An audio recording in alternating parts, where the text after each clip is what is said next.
Welcome, and this is our first example on um, concept of specific heat and how to solve for specific heat or any related or word problem with the concept of specific heat.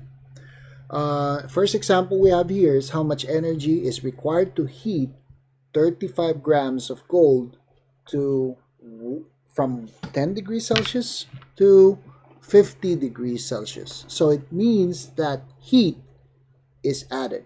Okay? It says over here is required to heat 35 grams from 10 to 50 degrees. So it means we want to increase the internal energy. We want to increase the internal energy as it is 10 degrees to 50 degrees. 10 to 50 degrees, going back to what we have learned in the previous lesson about 2 weeks ago, that internal energy of an object is dependent on two factors, and first of them is your mass and temperature. Increasing the temperature means increasing the internal energy. So my suggestion, since we all know that this is specific heat, let's start by writing down the equation. Let's writing down the equation, which means that we have Q,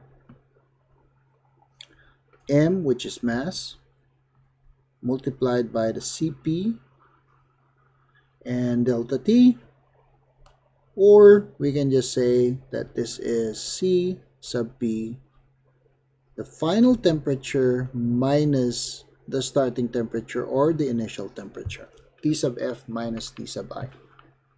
And in this question, we are looking for how much energy, and we're talking about energy, and that's your heat. Law of conservation of energy. Heat is equivalent to the change in internal energy minus the work done on the system. But there's no work done in the system, so we can just immediately say that the change in internal energy is equivalent to your heat. So we're looking for Q. It says added, okay, because from 10 to 50. So we're looking for an answer that will be a positive heat that is added to your system. So what are the given information? First thing that I'm going to write is 35 grams, 35G. And we all know that 35G, G, which is grams, that is in mass. However, we don't want our answer to be in grams, but instead it should be expressed in terms of kilograms, because from the previous slide, or from the slide that we went over, the equation is that mass should be in terms of kilograms. So in order to convert this into kilograms, all we have to do is to divide our number by kilo, which is 1,000.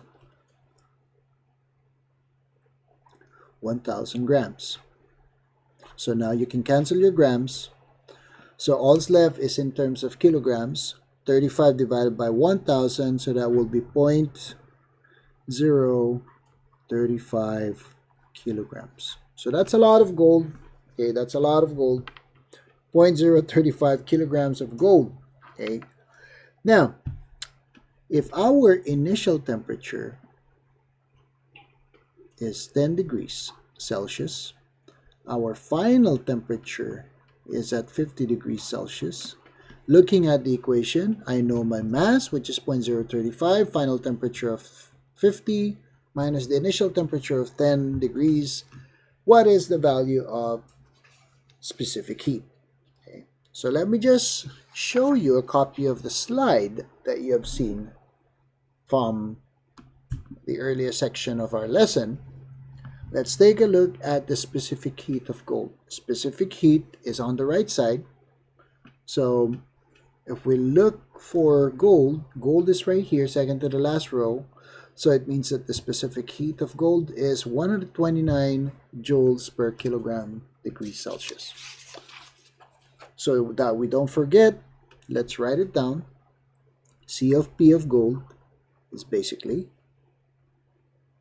129, and again, it is appropriate to write down the units so we get used to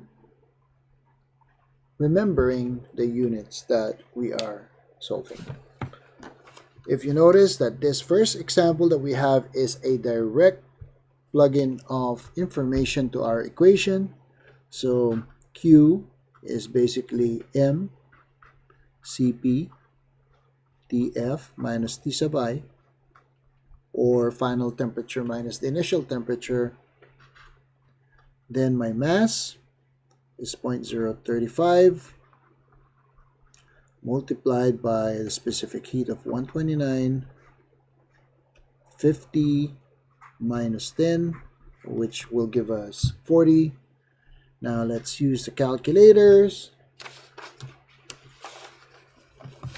Simplifying it,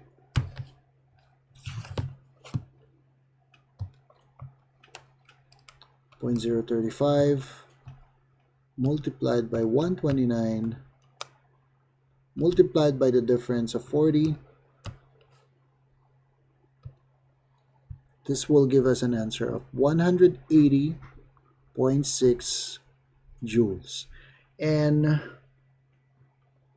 since it is a positive value, so it means that energy is being transferred or being added into this 35 grams of gold, and it's not being released. And I will see you in the next example.